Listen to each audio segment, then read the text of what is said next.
There's a cookie on the counter. You told yourself you'd wait. It's been 4 minutes. You're already reaching for it, and you feel it. That small, familiar shame. The quiet suspicion that you are weak, that other people were handed some inner strength you were simply born without.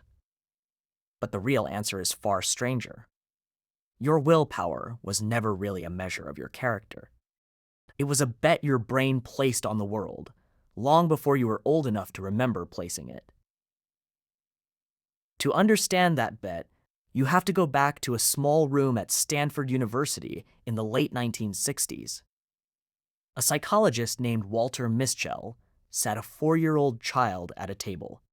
On the table, a single marshmallow. The rule was simple. You can eat this one now, or if you wait until the adult comes back, you can have 2. Then he left the room. What happened next became one of the most famous experiments in the history of psychology. Some children caved instantly. The marshmallow was gone before the door had finished closing. Others fought. They covered their eyes. They sang to themselves.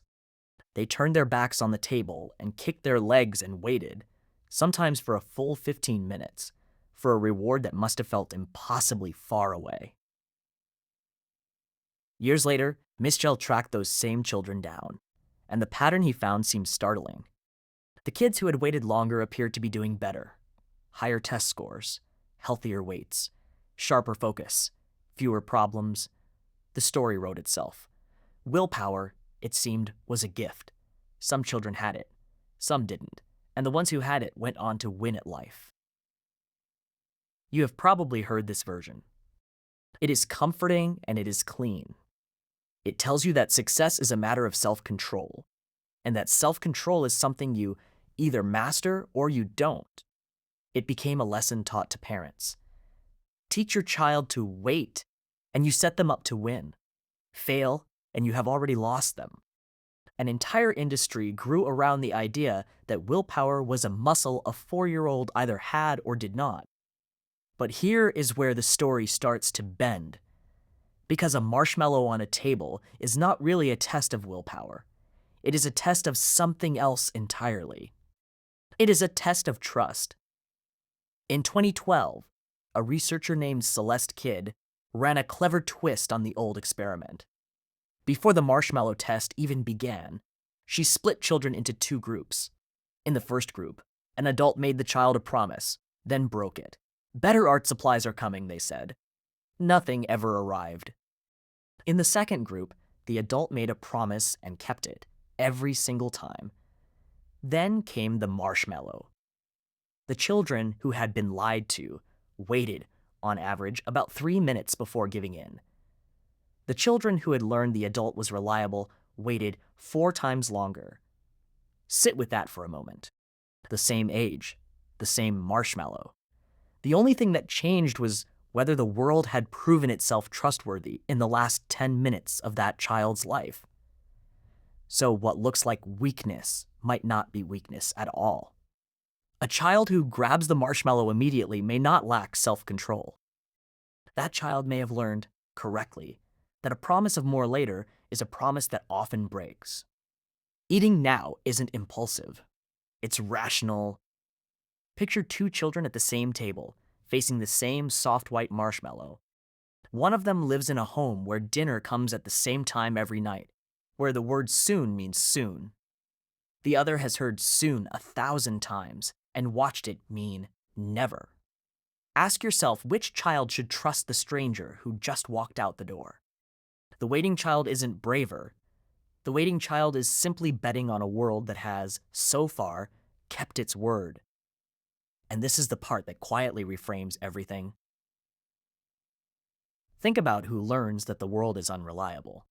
Think about which children grow up watching plans fall through, watching money run out before the month does, watching promises made by exhausted adults dissolve into circumstances no one could control.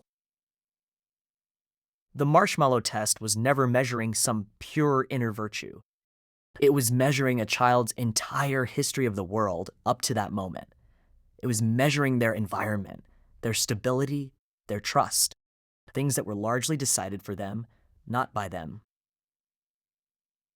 In 2018, a team led by Tyler Watts and Greg Duncan tried to run the Marshmallow study again, this time with a much larger and far more diverse group of children.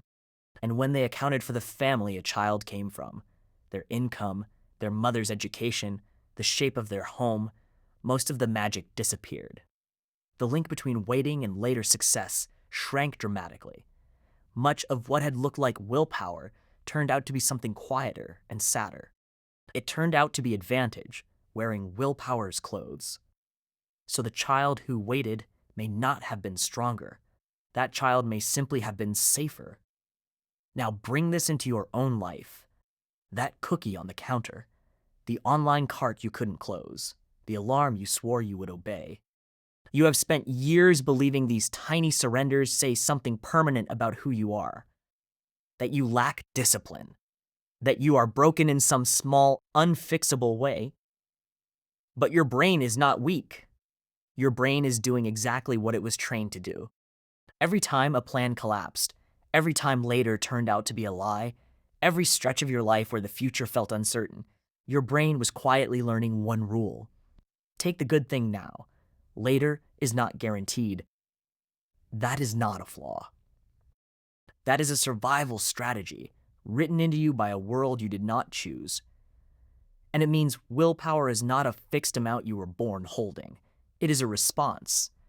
It shifts with your circumstances, your stress, your sleep, your sense of whether the ground beneath you is solid.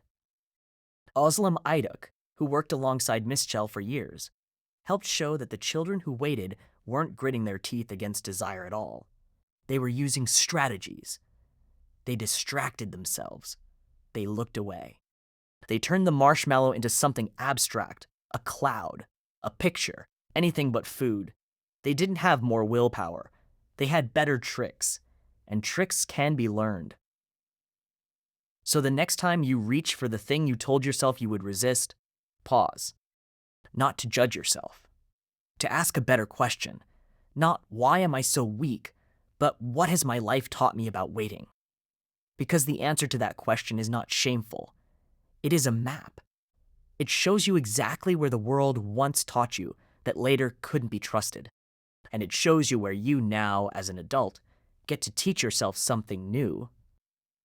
You can build trust with your future self. You can keep the small promises you make to yourself. You can prove to your own nervous system, one kept word at a time, that later is finally safe. It starts smaller than you think. You said you would drink the water, and you drink it. You said you would stop at one episode, and you stop. Each kept word is a marshmallow that arrived exactly when it was promised. And slowly, quietly, the child inside you begins to believe again that waiting is worth it. There's a cookie on the counter. You told yourself you'd wait, and now you understand. That quiet struggle was never a verdict on your character. It was the echo of every promise the world ever made to you, and whether or not it kept them.